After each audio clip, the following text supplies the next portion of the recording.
Mi marido les dijo a sus amigos: dudo que esta farsa de matrimonio dure un año más. Ella ya no está a mi altura, ni de lejos. Ellos se rieron, orgullosos de él. Yo sonreí y dije: ¿para qué esperar un año? Acabemos con esto hoy mismo. Y me marché. Esa noche, su mejor amigo me envió un mensaje que me dejó sin aliento. Dudo que esta farsa de matrimonio dure un año más. Ella ya no está a mi altura, ni de lejos. La voz de Javier llegaba nítidamente a través de las puertas acristaladas del porche, donde yo me había quedado paralizada con la bandeja de chuletones que iba a sacar para su reunión de los jueves por la noche. A través del cristal, podía ver a Daniel, Pablo y Marcos levantando sus copas en señal de aprobación. Sus risas sonaban agudas y cómplices. Estaban sentados en mis muebles de jardín, bebiendo vino de mi bodega personal, comiendo la comida que yo había preparado en el patio de la casa que yo había pagado, brindando por la declaración de mi marido de que yo era inferior a él. Daniel incluso se levantó para darle una palmada en la espalda a Javier, diciendo algo sobre que se merecía algo mejor. Dejé la bandeja sobre la mesa del porche con manos firmes. Aunque cada célula de mi cuerpo gritaba, aún no me habían visto. Durante 30 segundos me quedé allí, observando a mi marido aceptar elogios por planear dejarme, viéndolo regodearse de orgullo, mientras sus amigos validaban su desprecio por la mujer que había construido todo a su alrededor. Los chuletones reposaban en la bandeja, todavía chisporroteando de la parrilla, mientras yo permanecía inmóvil detrás de una columna. A través de las puertas de cristal, Pablo estaba rellenando las copas de todos con el Vega Sicilia único que yo guardaba para nuestro aniversario el mes que viene. Marcos tenía los pies apoyados en el puff de diseño que había encargado especialmente a Italia cuando renovamos el porche la primavera pasada. Se les veía tan cómodos en el espacio que yo había creado, tan a gusto en el éxito que yo había construido, mientras celebraban la decisión de mi marido de abandonarme.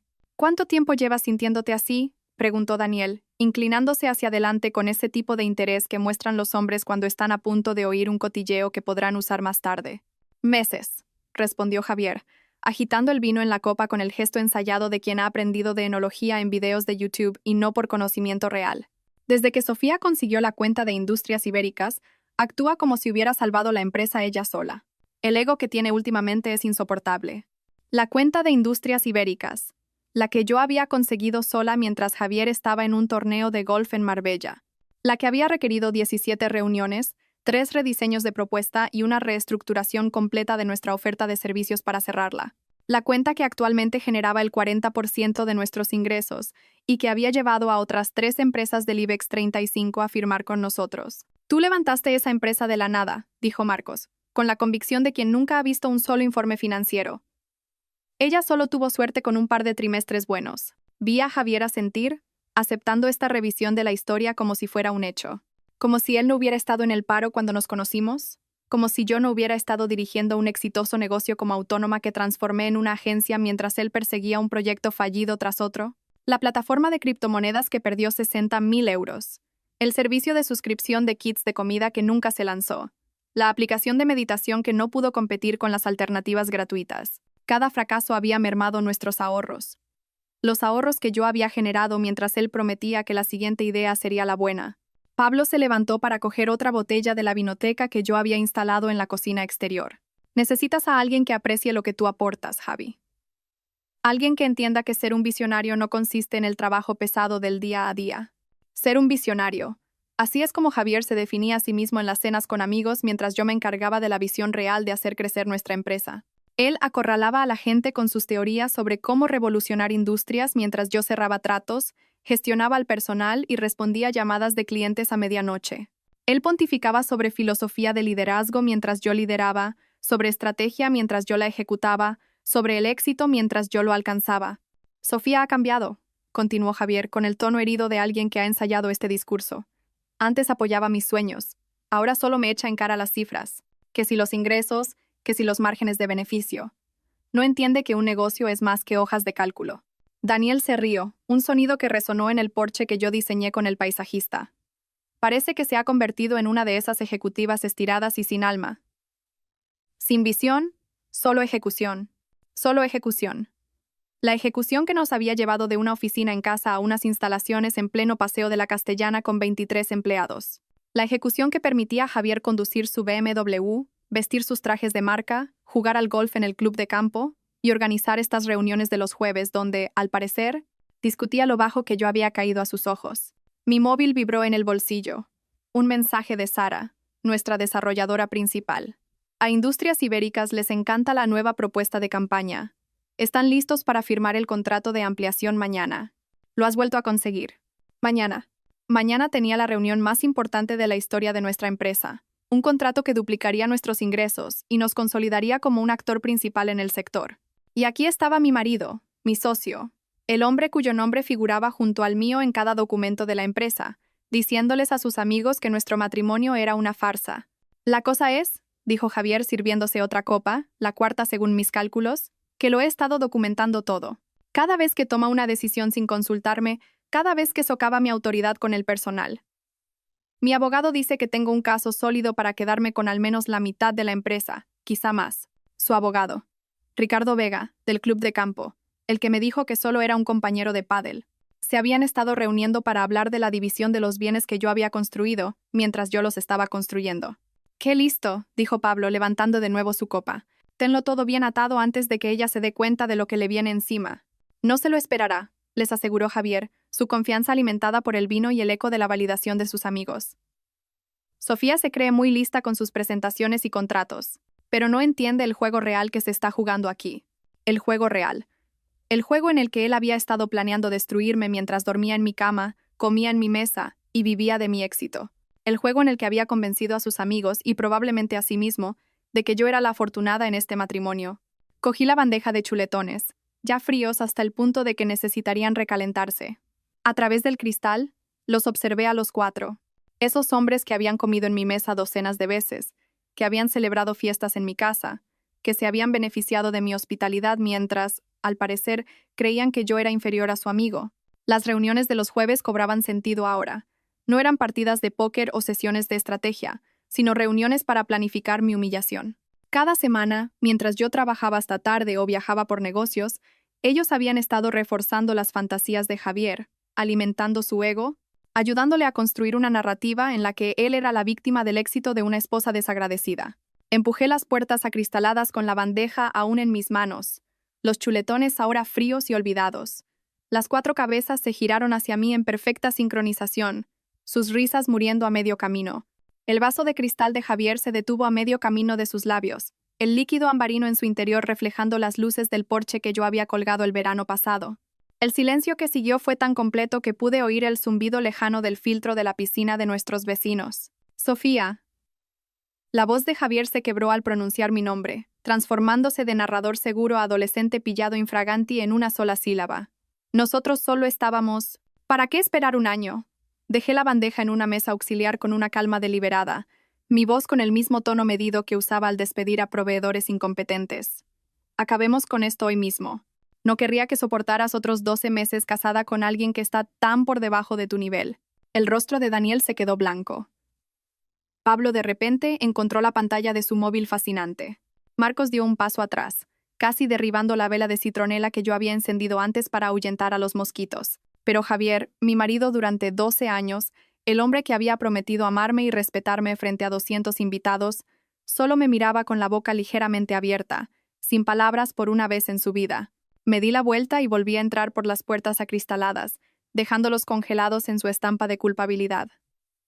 Mis pasos sobre el parqué resonaron por la casa mientras me dirigía directamente a nuestro dormitorio. Detrás de mí oí susurros frenéticos, sillas raspando contra el hormigón.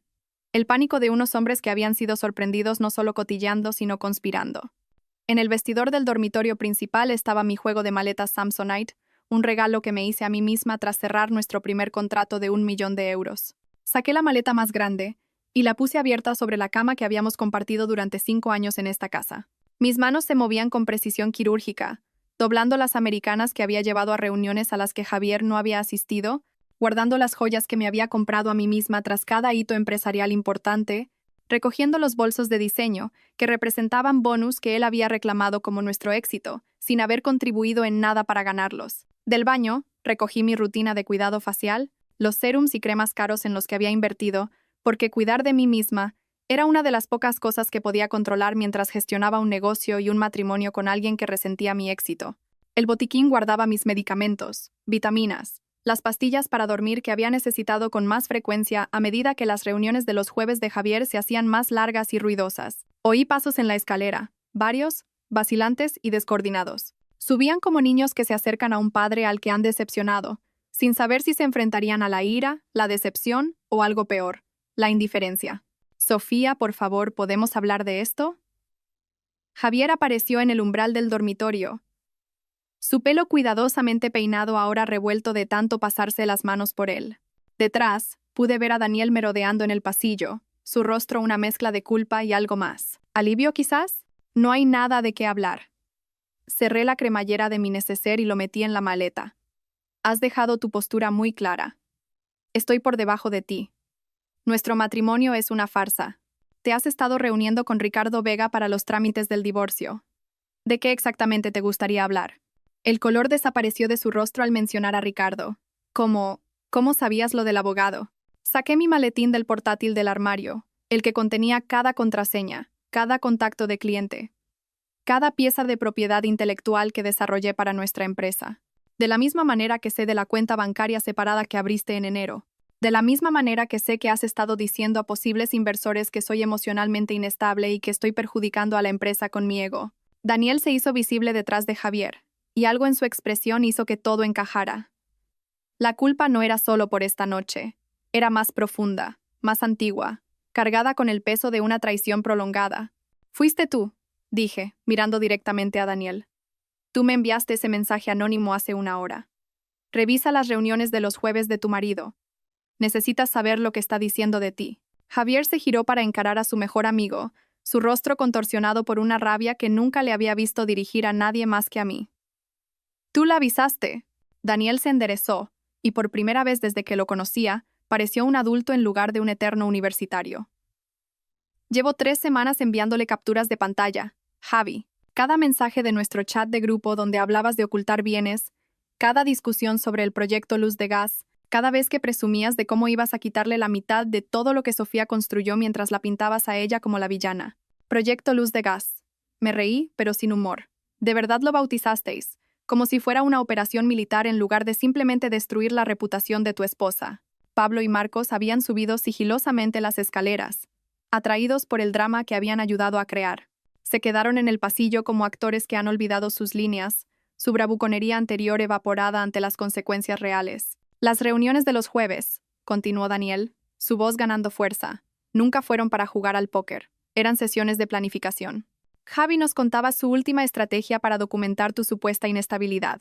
Sacar fotos tuyas trabajando hasta tarde para probar que descuidabas el matrimonio, grabar conversaciones fuera de contexto y construir un caso de que tú eras el problema mientras él era el marido sufrido que intentaba mantenerlo todo a flote.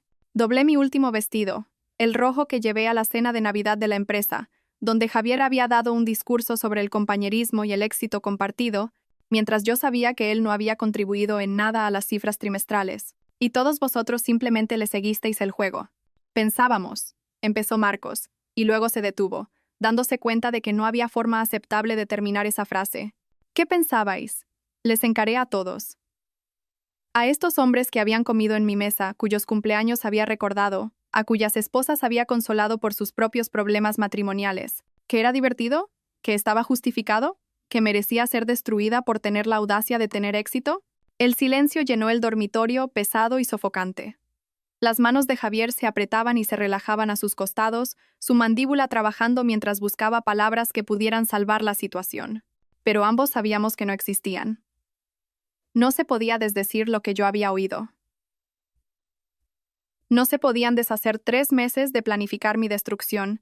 No se podía retirar ese «ella ya no está a mi altura», cuando la evidencia de quién estaba a qué nivel nos rodeaba por todas partes, en la casa que yo había comprado con el dinero que yo había ganado.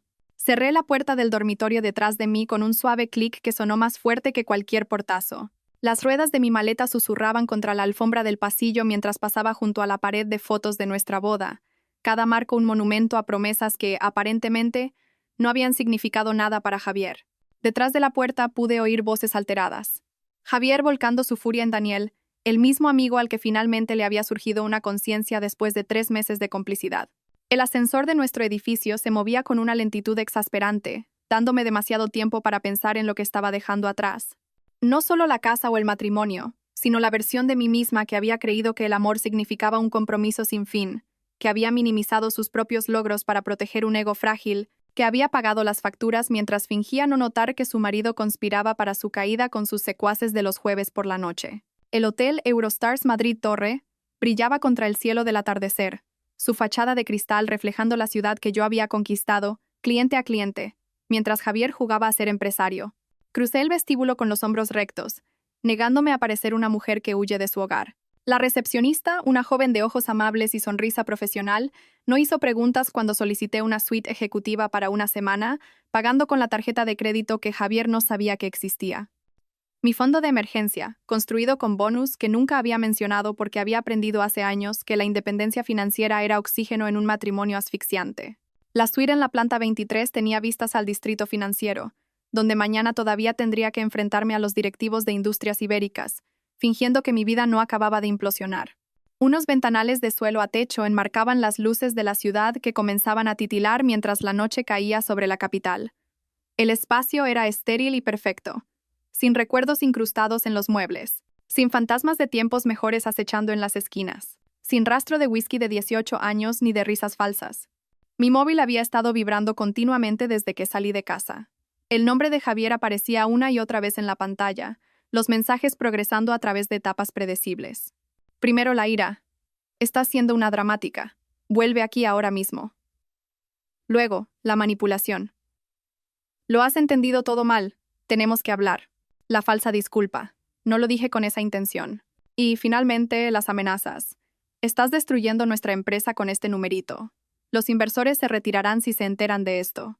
Dejé el teléfono sobre la encimera de mármol del baño y abrí la ducha, dejando que el agua se calentara hasta que el vapor llenó la habitación. De pie bajo el cabezal de efecto lluvia, el agua cayendo sobre mí con una presión que la ducha de nuestra casa nunca había alcanzado, finalmente me permití sentir todo el peso de lo que había sucedido. 12 años. Había pasado 12 años construyendo una vida con alguien que había estado documentando mi destrucción, reuniendo pruebas para una guerra que yo no sabía que estábamos librando.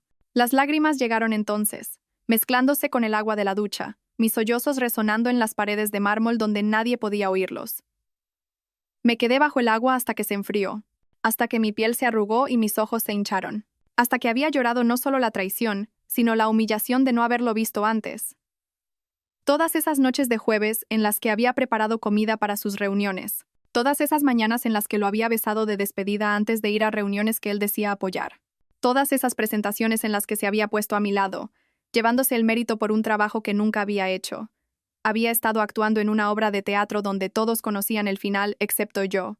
Cuando salí del baño envuelta en el mullido albornoz del hotel, el sol se había puesto por completo.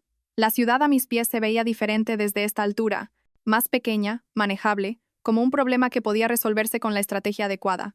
Pedí servicio de habitaciones, no porque tuviera hambre, sino porque necesitaba recordar cómo cuidar de mí misma, sin tener en cuenta las preferencias de otra persona. Salmón, no chuletón. Un verdejo, no un bourbon. Un culán de chocolate, porque Javier siempre había llamado a los postres calorías innecesarias, y yo había olvidado lo que se sentía al ser innecesaria. Patricia Vargas contestó al segundo tono, aunque eran más de las 9. Su voz transmitía la autoridad de alguien que había estado esperando esta llamada. Estaba esperando tu llamada, Sofía. Daniel ya me ha enviado un resumen de la situación. Eso me detuvo a medio bocado de salmón. ¿Daniel contactó contigo? Hace 2 horas. Quiere asegurarse de que tengas todo lo que necesitas para protegerte a ti y a la empresa. Está dispuesto a prestar declaración jurada sobre la manipulación financiera de Javier y la conspiración para fabricar pruebas de inestabilidad. El tono de Patricia era práctico, como si los maridos que conspiran para destruir a sus esposas fueran un martes cualquiera en su mundo. ¿Puedes venir a mi despacho mañana a las 8? Trae toda la documentación que tengas, extractos bancarios, registros de la empresa, registros de comunicaciones, todo. Acepté. Luego pasé las siguientes 3 horas organizando archivos en mi portátil, creando carpetas con el tipo de etiquetado detallado que había hecho exitosa a nuestra empresa. Proyectos fallidos de Javier contenía la documentación de cada euro que había invertido en sus sueños. 60,000 en plataformas de criptomonedas, 40,000 en el servicio de kits de comida, Sancher, 000 en la aplicación de meditación que nunca se lanzó.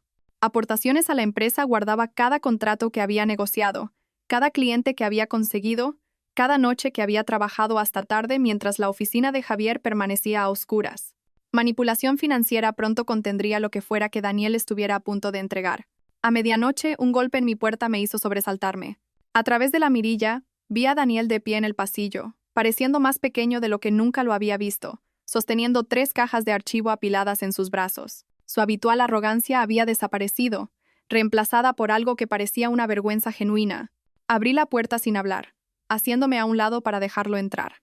Dejó las cajas sobre la mesa de centro y luego se quedó de pie, incómodo, en medio de la suite, con las manos metidas en los bolsillos como un adolescente pillado robando en una tienda. «Lo siento», dijo finalmente. «Sé que eso no arregla nada, pero necesito que sepas que verlo envenenar a todo el mundo en tu contra mientras tú, literalmente, mantenías la empresa a flote. Me ha estado carcomiendo durante meses». «Entonces, ¿por qué le seguiste el juego durante tanto tiempo?», pregunté, queriendo entender de verdad cómo alguien podía ver esta manipulación desarrollarse semana tras semana y permanecer en silencio. Se hundió en el sillón de la suite del hotel, pasándose las manos por el pelo con un gesto que lo hacía parecer agotado. Al principio, pensé que solo se estaba desahogando. «Ya sabes cómo los tíos se quejan de sus matrimonios», pero luego se convirtió en algo más. Empezó a tomar notas durante tus llamadas, a hacer capturas de pantalla de tus mensajes fuera de contexto, a construir toda esta narrativa en la que tú eras la villana. Y nosotros simplemente lo dejamos hacer. Abrí la primera caja de archivo y encontré carpetas de manila etiquetadas con la letra de Javier. Discrepancias financieras. Evidencia de inestabilidad emocional. Documentación de activos. Dentro había correos electrónicos impresos que le había enviado sobre operaciones comerciales normales, con sus interpretaciones anotadas. Un mensaje sobre trabajar hasta tarde se convertía en prueba de abandono conyugal. Una solicitud para revisar contratos se convertía en comportamiento controlador. Había retorcido cada interacción para convertirla en prueba de una historia que solo existía en su mente. «Esto se remonta a enero», dije, sosteniendo una carpeta fechada hacía 5 meses. «Ha estado planeando esto desde principios de año». Daniel asintió, incapaz de mirarme a los ojos. «Justo después de que cerraras el contrato con Samsung. Ahí es cuando realmente cambió. Antes de eso, podía fingir que era tu igual.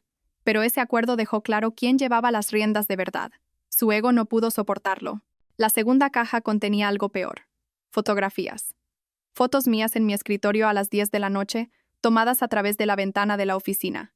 Capturas de pantalla de mis publicaciones en LinkedIn sobre el crecimiento de la empresa, subrayadas y con comentarios sobre mi necesidad narcisista de atención.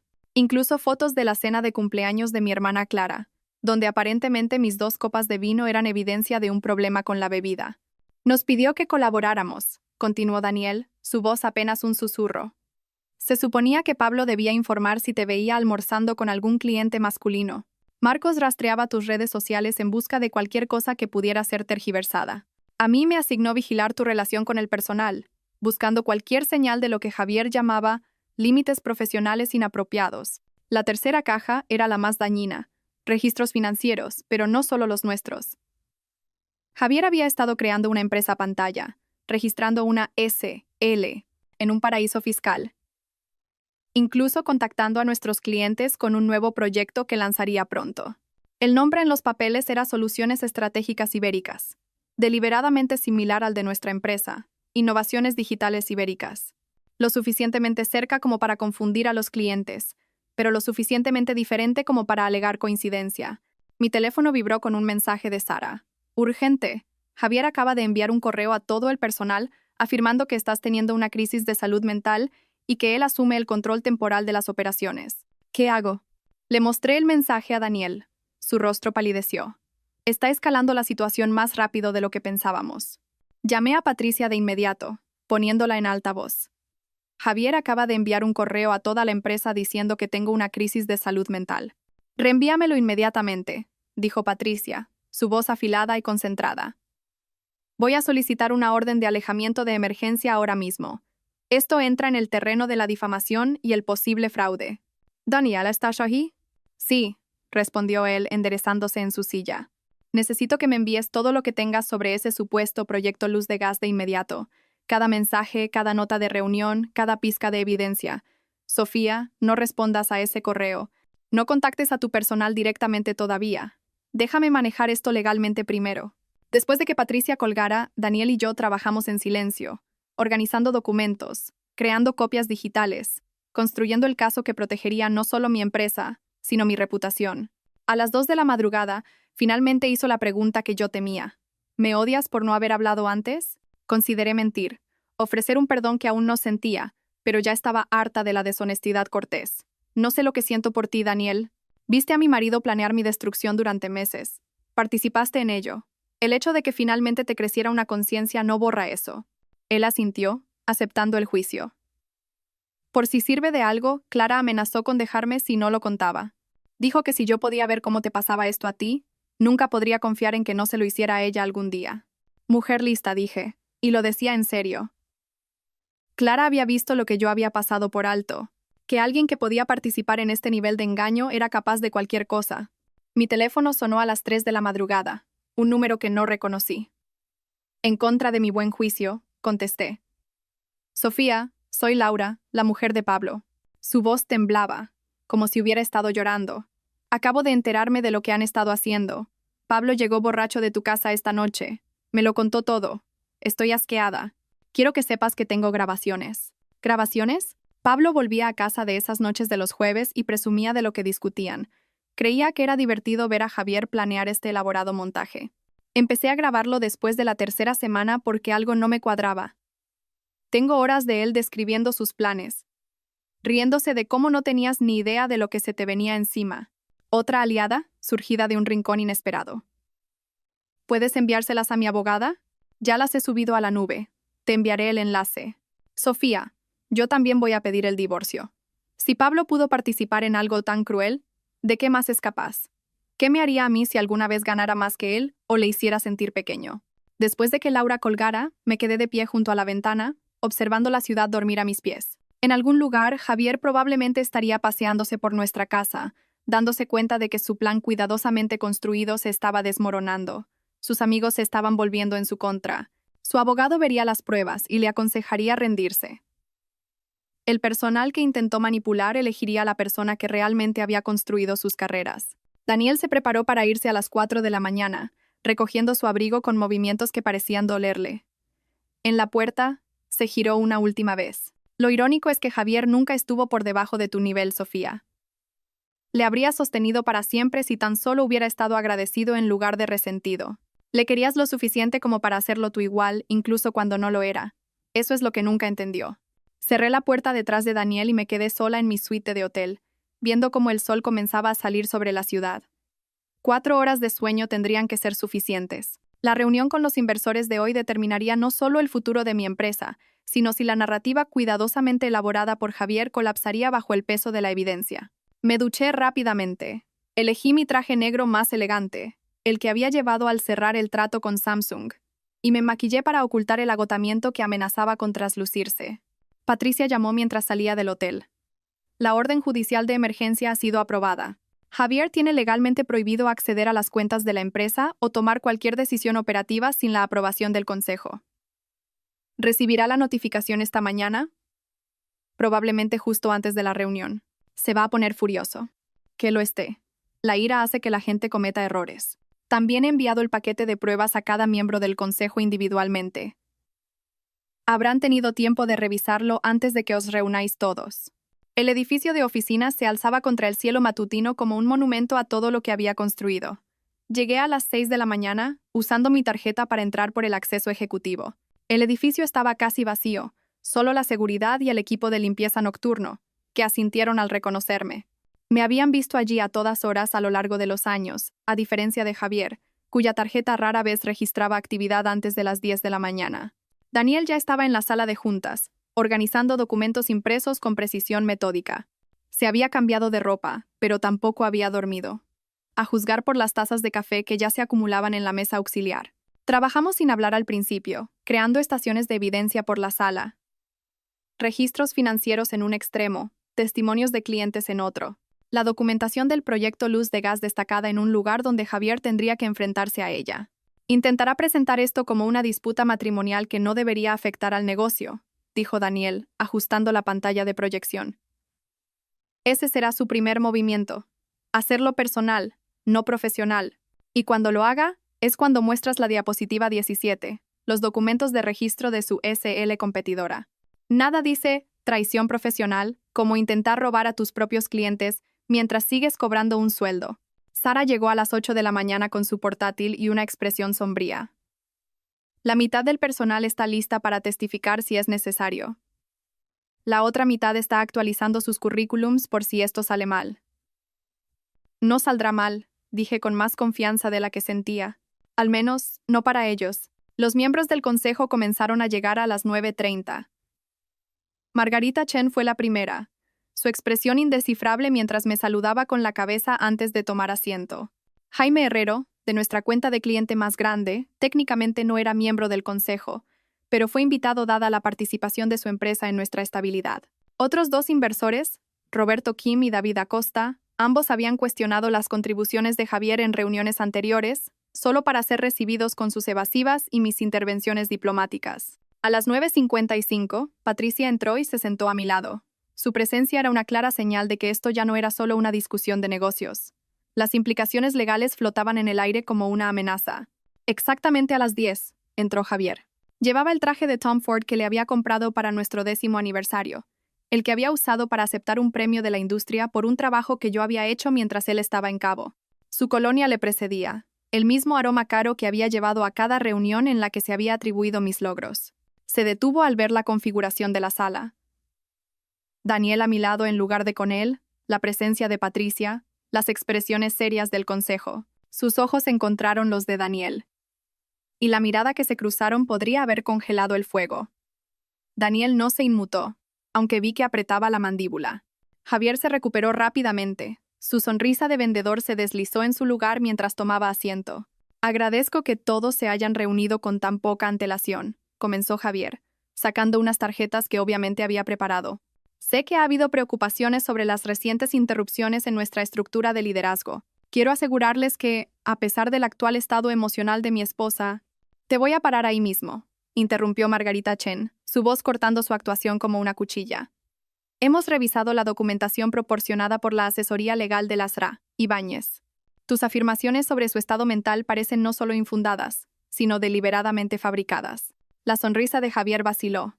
Entiendo que Sofía ha pintado una cierta imagen. La imagen la pintaron tus propios mensajes, señor Ibáñez, dijo David Acosta, sosteniendo una captura de pantalla impresa. Este chat de grupo donde discutes el proyecto Luz de Gas, donde elaboras estrategias sobre cómo documentar pruebas falsas de inestabilidad. Estas son tus palabras, ¿no es así? Hice clic en la primera diapositiva de mi presentación, mostrando el mensaje de Javier de hacía 6 semanas. Seguid documentándolo todo. Necesitamos mostrar un patrón de comportamiento errático, incluso si tenemos que crearlo. La sala se quedó en silencio. El rostro de Javier pasó por un ciclo de emociones. Sorpresa al ver sus mensajes privados expuestos, ira por la traición de Daniel, y, finalmente, el cálculo desesperado de alguien que intenta salvar una situación insalvable. Esos mensajes están sacados de contexto, intentó. Daniel claramente tiene su propia agenda aquí. Mi agenda, habló Daniel por primera vez, su voz firme, es asegurarme de que se sepa la verdad. Durante 3 meses te vi planear la destrucción de la mujer que construyó esta empresa mientras tú no aportabas nada más que obstrucción y mérito robado. Tú fuiste parte de ello, estalló Javier, revelando más de lo que pretendía. Te sentabas allí cada jueves, participando, animando. Sí, dijo Daniel simplemente. Lo hice y me equivoqué. La diferencia es que yo estoy tratando de enmendarlo. Avancé a la siguiente diapositiva. Registros financieros que mostraban cada contrato importante codificado por colores según quién lo había cerrado realmente. Mi columna era un sólido azul. La de Javier era un espacio en blanco. En los últimos 24 meses, comencé. Mi voz con la autoridad que había ganado a través de logros reales. He cerrado personalmente 17 contratos importantes por un total de 32 millones de euros en ingresos. Durante ese mismo periodo, el señor Ibáñez ha cerrado 0 contratos mientras cobraba un salario anual de 400.000 euros. Jaime Herrero se inclinó hacia adelante. Sofía, tenemos que ser claros en algo. Herrero Tecnología nunca ha considerado a Javier un factor en nuestra decisión de trabajar con vuestra empresa. Cada discusión estratégica, cada ajuste de campaña, cada innovación ha venido de ti. Hemos tolerado su presencia en las reuniones por respeto a ti, pero nunca ha aportado una sola idea valiosa. La sangre se drenó del rostro de Javier al darse cuenta de que su cliente más grande acababa de desestimar públicamente toda su existencia profesional. Su boca se abrió y cerró en silencio, buscando palabras que pudieran contrarrestar el desdén de Jaime Herrero. La sala de juntas se sentía más pequeña de repente, las paredes cerrándose sobre un hombre que acababa de descubrir que su reputación profesional era una ficción que solo él creía. Hice clic en la siguiente diapositiva, mostrando los documentos de registro de soluciones estratégicas ibéricas, su empresa pantalla diseñada para robar a nuestros clientes. Con esto concluye mi presentación, dije, mi voz firme a pesar de la adrenalina que me recorría. El Consejo tiene todas las pruebas necesarias para tomar una decisión informada sobre la futura estructura de liderazgo de la empresa. Ricardo Vega, el propio abogado de Javier, había permanecido en silencio durante toda la presentación, su expresión cada vez más sombría con cada documento revelado. Ahora se inclinó hacia adelante, dirigiéndose a su cliente con la profesionalidad distante de alguien que está cortando por lo sano. Javier, tenemos que discutir tus opciones en privado, dijo Ricardo, recogiendo ya sus papeles. El mensaje era claro. La batalla legal que Javier había estado planeando había terminado antes de empezar. Margarita Chen se levantó, alisándose la falda con deliberada precisión. Nos reuniremos de nuevo mañana por la mañana para formalizar la transición. Señor Ibáñez, le sugiero que aproveche el tiempo para considerar cuidadosamente la oferta de compra de Patricia. Es más generosa de lo que un tribunal podría determinar dadas estas pruebas. La reunión se disolvió con el incómodo barullo de gente huyendo de una escena desagradable. Javier permaneció sentado, mirando la pantalla de proyección donde sus propias palabras sobre el proyecto Luz de Gases aún brillaban acusadoramente. Daniel se detuvo en la puerta, mirando a su antiguo amigo con algo entre la lástima y el alivio, y luego se fue sin hablar. Esa tarde, sola en mi suite de hotel con comida china enfriándose en la mesa de centro, mi teléfono sonó con un número desconocido. Casi no contesté, agotada por el desgaste emocional de la confrontación del día. Sofía, soy Laura, la mujer de Pablo. Su voz llevaba el temblor de alguien que ha estado llorando. Necesito contarte algo sobre lo que ha estado pasando en tu ausencia. Dejé los palillos, de repente alerta. Laura y yo habíamos hablado quizás 5 veces en 8 años. Siempre conversaciones agradables pero superficiales en cenas de grupo. Pablo volvió a casa de la reunión de inversores hoy, continuó. Y estaba diferente.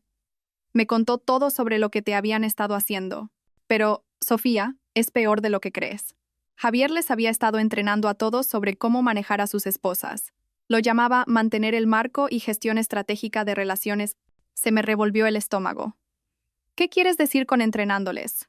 Encontré el diario de Pablo. Páginas y páginas de consejos de Javier. Cómo documentar los gastos de tu esposa para hacerla parecer irresponsable. Cómo hacerle luz de gas sobre situaciones sociales, haciéndola dudar de su memoria. Cómo posicionarte como el racional mientras la pintas a ella como emocional e inestable. Pablo ha estado usando estas tácticas conmigo durante meses, y yo pensaba que me estaba volviendo loca. La destrucción paralela de matrimonios. Javier no solo había estado planeando mi caída, había estado enseñando a sus amigos a destruir la confianza y la credibilidad de sus propias esposas. Una clase magistral de manipulación disfrazada de partidas de póker de los jueves por la noche. Le mostré el diario a Pablo, continuó Laura, su voz más fuerte ahora. Le hice leer sus propias palabras en voz alta, la cara que puso cuando se dio cuenta en qué lo había convertido Javier. Sofía, nunca había visto a mi marido llorar antes de hoy. ¿Qué va a hacer? Va a cortar por completo con Javier. También ha aceptado ir a terapia de pareja, aunque no estoy segura de que nuestro matrimonio sobreviva a esto. ¿Cómo reconstruyes la confianza cuando alguien te ha estado socavando sistemáticamente con el entrenamiento de tu amigo? Después de que Laura colgara, me senté en la oscuridad de mi suite, con las luces de la ciudad parpadeando abajo como estrellas distantes. Mi teléfono vibró con un mensaje de Sara. Tienes que ver lo que está pasando en el club de campo. Adjuntaba una foto que alguien le había enviado. Javier, despeinado y claramente ebrio, pontificando en la barra ante cualquiera que le escuchara. Incluso en la imagen granulada, se podía ver a los otros clientes apartándose, la expresión de paciencia profesional del camarero agotándose. Barbara Fitzgerald llamó 1 hora después. La esposa del juez estaba conectada con todo el que importaba en nuestro círculo social, una mujer que coleccionaba información como otros coleccionan arte. Estuve en el club esta tarde, dijo sin preámbulos. Javier ha estado allí todos los días desde que vuestra separación se hizo pública. Hoy, le estaba diciendo a la gente que él construyó tu empresa solo, que tú eras solo una cara bonita que usaba para las reuniones con clientes. El delirio era tan completo que hasta los extraños intercambiaban miradas de preocupación. ¿Alguien le creyó? Bárbara se rió, un sonido agudo que no contenía humor. El camarero me dijo que las peroratas de Javier se han convertido en el entretenimiento de la clientela habitual de la tarde. Lo llaman la hora del cuento con Javi y hacen apuestas sobre qué logro se atribuirá a continuación. Ayer dijo que inventó un algoritmo de trading revolucionario. Hoy, que fue una aplicación de meditación que Apple intentó comprar por millones. El hombre con el que me había casado se estaba disolviendo en una caricatura de sí mismo, sus mentiras volviéndose más elaboradas a medida que su realidad se desmoronaba. Una parte de mí sintió la aguda satisfacción de ver el karma desarrollarse en tiempo real. Otra parte, más enterrada, lloraba a la persona que podría haber sido si el ego no lo hubiera consumido. Mi teléfono volvió a vibrar. Un mensaje de Facebook de Emma García, la novia de Marcos. La había visto 2 veces en cenas. La recordaba como una persona callada pero observadora, del tipo que se da cuenta de todo diciendo poco. Necesito que sepas lo que Marcos estaba planeando con Javier, decía su mensaje. Voy a dejarlo, pero mereces ver esto primero. Adjuntaba capturas de pantalla que me helaron la sangre. Planes detallados para contactar a nuestros clientes después del divorcio, alegando que yo había tenido una crisis nerviosa y ofreciendo mantener la continuidad a través de la nueva agencia de Javier. Habían redactado correos electrónicos, creado un cronograma para el robo de clientes, incluso diseñado logotipos que imitaban deliberadamente la marca de nuestra empresa. Pero la peor parte era la lista de empleados que planeaban reclutar, con notas sobre las vulnerabilidades de cada persona. Sara, madre soltera, necesita estabilidad, seguirá el dinero. Kevin, desesperado por un ascenso, fácil de manipular con promesas. Habían estudiado a mi equipo como depredadores que estudian a su presa. El último mensaje de Emma llegó mientras procesaba las capturas de pantalla. Marcos no sabe que tengo esto. Se lo voy a enviar a tu abogada también. Ninguna mujer debería tener que lidiar con este nivel de traición. Siento no haber hablado antes. El torpe intento de robo corporativo habría sido patético si no fuera tan malicioso. Reenvié las capturas de pantalla de Emma a Patricia de inmediato, mis dedos firmes a pesar de la rabia que me ardía en el pecho. La evidencia de un robo corporativo planeado transformó nuestro divorcio civil en algo potencialmente delictivo. Patricia respondió en minutos. Esto lo cambia todo. Añadimos cargos de fraude a nuestra estrategia. Tendrá que aceptar los términos que ofrezcamos ahora. 6 meses se arrastraron con la dolorosa lentitud de la recuperación. Me mudé de la suite del hotel a un apartamento amueblado en el centro, necesitando un espacio que nunca hubiera conocido la presencia de Javier. La empresa se estabilizó y luego prosperó sin su interferencia, consiguiendo 3 nuevos clientes importantes que habían dudado en comprometerse mientras nuestra situación de liderazgo era incierta. Daniel demostró ser invaluable como director de operaciones, su culpa impulsándolo a trabajar más duro que nadie, aunque yo todavía no podía mirarlo sin recordar esos 3 meses de silencio cómplice. La mañana de la finalización de nuestro divorcio llegó gris y lluviosa, un clima que encajaba con la extraña melancolía de poner fin oficialmente a algo que llevaba meses muerto. Me vestí con esmero con un traje nuevo, uno que Javier nunca había visto, aplicándome un maquillaje que enfatizaba la fuerza en lugar de la suavidad.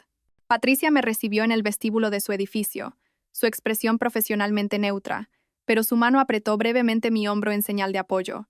La sala de juntas olía a cuero y a café viejo, con ventanas que daban a la ciudad donde había reconstruido mi vida.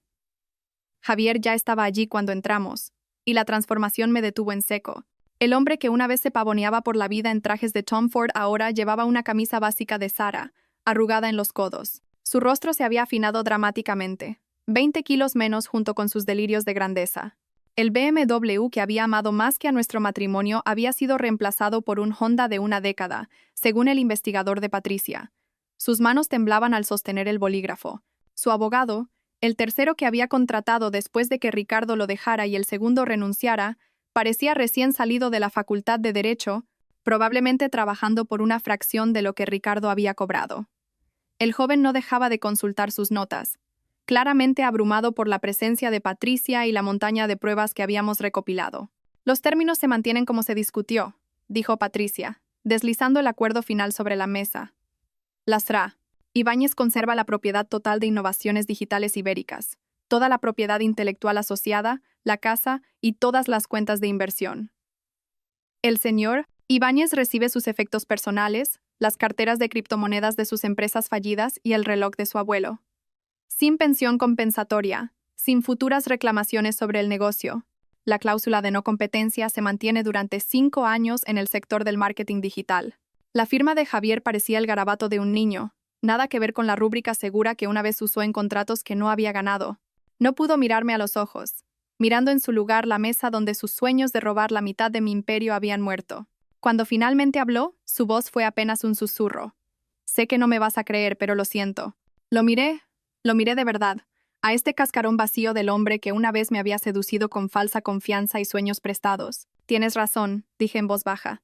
No te creo. Firmó la última página y se fue sin decir una palabra más, sus pasos resonando en el pasillo como una marcha fúnebre por la persona que había fingido ser. 2 semanas después, la periodista de Forbes España llegó a nuestras oficinas con un fotógrafo y la intención de contar lo que ella llamaba la historia del año.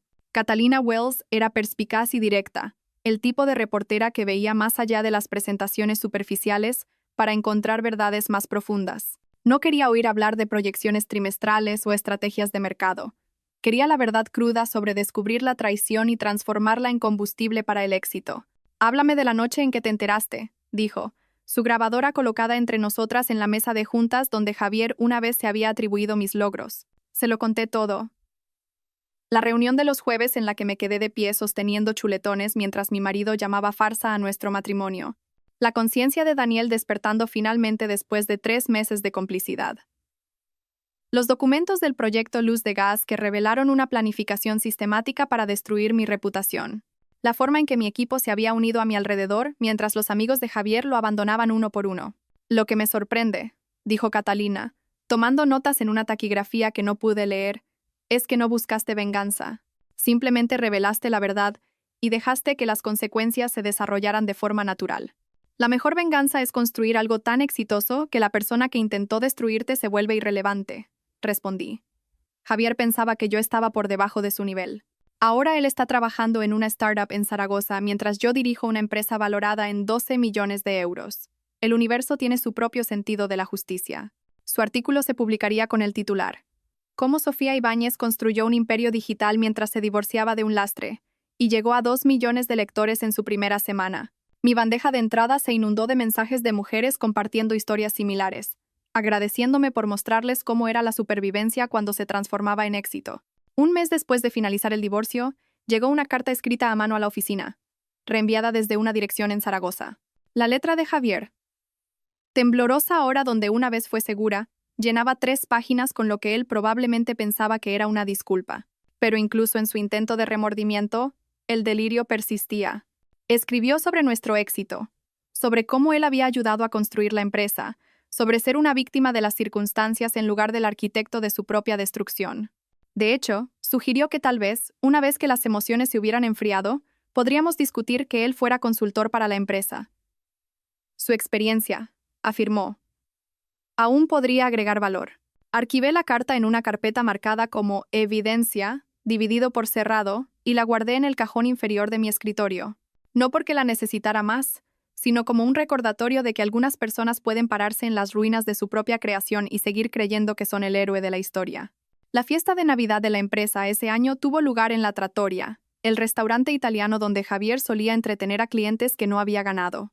Había reservado toda la planta superior, queriendo celebrar no solo nuestro éxito financiero, sino nuestra supervivencia colectiva.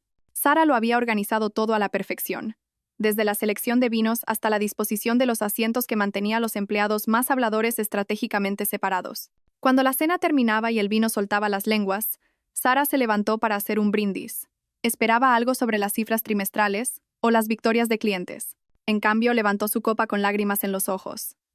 Por la supervivencia, dijo simplemente, y por los líderes que se ganan sus títulos en lugar de robarlos. El brindis quedó suspendido en el aire mientras las copas tintineaban por toda la planta superior del restaurante. Luego, inesperadamente, nuestra directora financiera, Margarita, se levantó, su voz temblando con una emoción que nunca le había visto en 5 años de trabajo juntas. Ya que estamos compartiendo, comenzó, agarrando su copa de vino como un ancla. Mi exmarido me convenció de que era terrible con los números. A mí, con un máster en contabilidad. Revisaba mi trabajo, cuestionaba cada cálculo, me hacía dudar de mí misma hasta que casi dejé las finanzas. Me costó 2 años de terapia después de nuestro divorcio darme cuenta de que se sentía amenazado porque mi sueldo era más alto que el suyo. Kevin, nuestro desarrollador principal, se aclaró la garganta. Mi novia de la universidad solía presentarme diciendo que jugaba con ordenadores cuando yo estaba construyendo la aplicación que finalmente se vendió a Microsoft.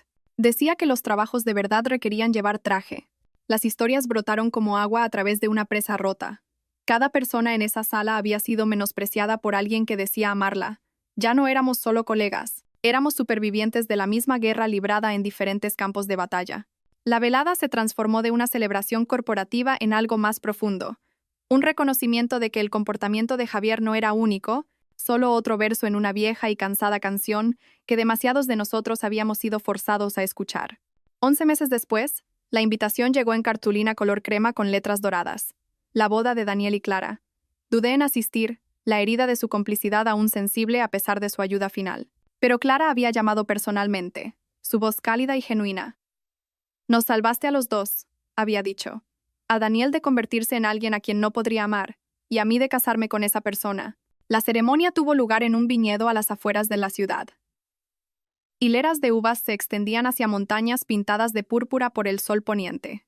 Me senté 3 filas más atrás, lo suficientemente cerca para ver, pero no tanto como para reclamar una amistad que ya no teníamos. Daniel parecía nervioso con su traje azul marino, ajustándose constantemente la corbata hasta que Clara apareció al final del pasillo, radiante en un simple vestido de seda marfil. Durante la recepción, después de los brindis tradicionales de la familia, Daniel se levantó inesperadamente, golpeando su copa de champán para llamar la atención. La carpa se silenció, 200 invitados girándose hacia él con sonrisas expectantes. Pero sus ojos encontraron los míos al otro lado de la sala, y supe que este discurso no era para ellos. Antes de hablar de Clara, comenzó, su voz cargada con el peso de palabras ensayadas. Necesito abordar algo. Hace 11 meses participé en algo vergonzoso. Vi a un amigo planear la destrucción de la reputación y la carrera de su esposa. Y no solo me quedé en silencio, ayudé. Hice capturas de pantalla, documenté conversaciones.